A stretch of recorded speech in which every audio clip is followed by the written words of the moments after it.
Arvon juhlavieraat, Lahden lukiolaiset, opettajat, rehtori ja tietenkin me juuri lakitetut ylioppilaat. Kirjoitin tänä vuonna äidinkielen luovan kirjoittamisen kurssilla lakin saamiseen liittyvistä tunteista seuraavanlaisesti.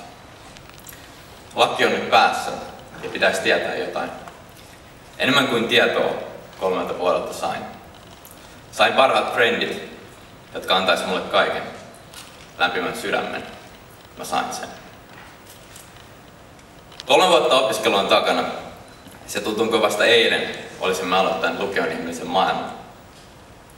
Kun on kuunnellut vanhempiaan, isovanhempiaan ja myös itseään, voi todeta, lukio on kuin elämä. 3 vuotta opiskelua kuvaavat elämän 3 vaihetta. Lapsuus- ja nuoruusikää, aikuisikää ja viimeisenä, mutta ei vähäisempänä, vanhuusikä. Ensimmäinen vuosikurssi, eli lapsuus- ja nuoruusikä, kulimme lukion käytävää ihmetellen ja osallistuimme lukion erilaisiin tapahtumiin vain ja ainoastaan, koska vanhemmatkin osallistuivat. Olimme hiukan sormi suussa, eikä meillä annettu vastuuta oikein mistään. Toisella vuosikurssilla meistä oli tullut hierarkian keskellä olevia. Emme ole vielä johtajia, mutta emme ole enää nuorimpiakaan. Koitimme parhaamme omakseen yhä lisääntyvää tiedon määrää ja aloimme ymmärtää, että joutuisimme ponnistelemaan lakin saamisen eteen. Yksi erityinen päivä tähän elämänvaiheeseen kuului. Se ainoa päivä, kun puimme mahtavat mekot ja puvut päälle ja suostuimme siihen, että meitä kutsuttiin vanhoiksi. Abivuonna olimme koulun vanhuksia ja meitä ihaltiin valtavan tietomme ja viileytemme vuoksi.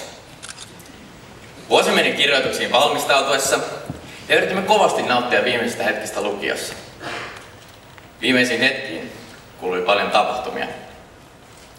Ruuskonventti, penkin painajaiset ja tietenkin ylioppilaskirjoitukset. Hetki, jolloin pystymme vuodattamaan paperille kaiken oppimamme tiedon ja osoittaa kypsyytemme, näyttää kaikille, mistä meidät on tehty ja kävellä salista ulos ylpeinä. Ylpeytemme kaatui kylläkin siihen, että jonkun toisen piti saattaa meidät vessaan salissa ollessamme. Vaikkakin lukiosta ja siellä vietetyistä vuosista voi vääntää vitsiä, olemme kokeneet 3 vuodessa paljon. Olemme kokeneet menestyksen tunteen jossain kouluun liittyvässä projektissa, kokeessa tai esitelmässä. Olemme saaneet tuntea karvan pettymyksen jossain meille niin tärkeässä asiassa. Olemme tunteet rakkauden ja ihastumisen tunteita, mutta samalla epävarmuutta ja pelkoa tulevaisuutta kohtaan. Kaikki nämä kokemukset ovat auttaneet meitä kasvamaan ja saavuttamaan lukiouramme huipun tämän hetken. Vaikkakin kovin pettymys on kirpaissut sisintämme eniten, ovat juuri pettymykset auttaneet meitä kasvamaan ja oppimaan virheistämme. Kovimmat hetket ovat olleet parhaimpia lääkkeitä tulevaisuutta varten. Lukioon kuuluneet onnistumiset ja hyvän olon tunteet ovat olleet myös osa akateemista uraamme. Kova työ on johtanut omien rajojen ylittämiseen ja olemme osoittaneet itsellemme sen, että pystymme mihin vain, kun tarpeeksi sitä haluamme.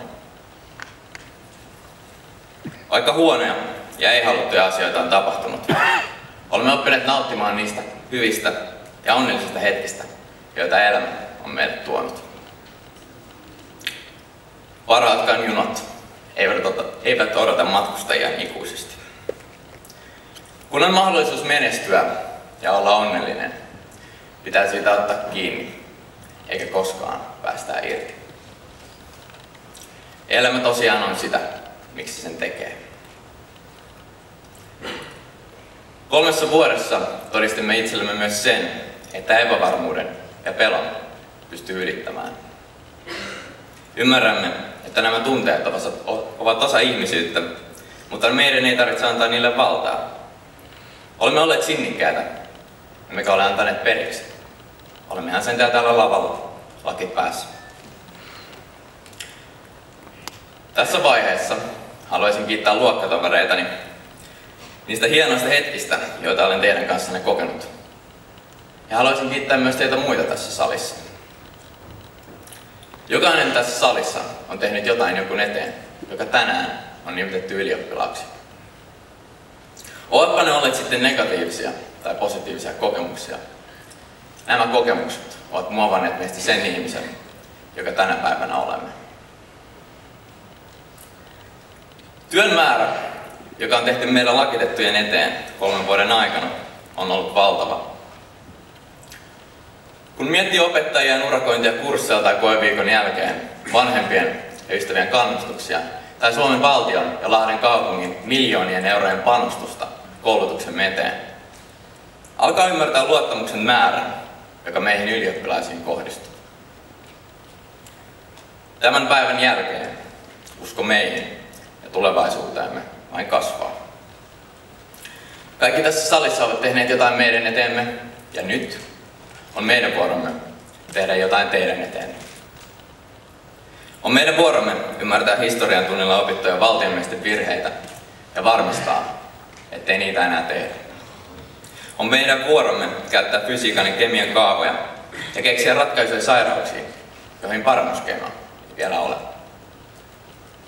On meidän vuoromme keksiä tulevaisuuden keinot ja laitteet, jotka parantavat elämäämme. On meidän vuoromme tehdä maailmasta parempi paikka. Alussa lausumani runo jatkuu seuraavanlaisesti. Jare kysyy, mitä tänne jää, kun mä lähden. Hikeä, verta, kyyneleitä ja tietenkin hymiöitä. Hyvät muistot ja elintärkeät opinnot pysyvät kokemuksiemme repussa loppuelämämme. On meidän velvollisuutemme hyödyntää lahjojamme ja todistaa itsellemme jatkuvasti, että pystymme parempaan ja että meillä on vielä opittavaa. Muistetaan aina, että taivas on rajana, mutta kuussakin on kävelty.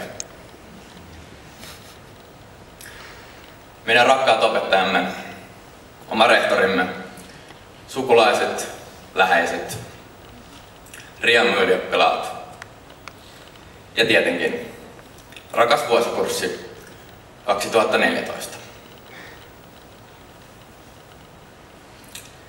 Pidetään hyvä elämä. Tai sitten ei. Se on meidän valintamme. Nyt viimeisen kerran Lahden Lyseon lukion tuore ylioppilas kiittää teitä kaikkia tästä. Ja nyt nautitaan elämästä. Oikein hyvää kesää kaikille. Kiitos.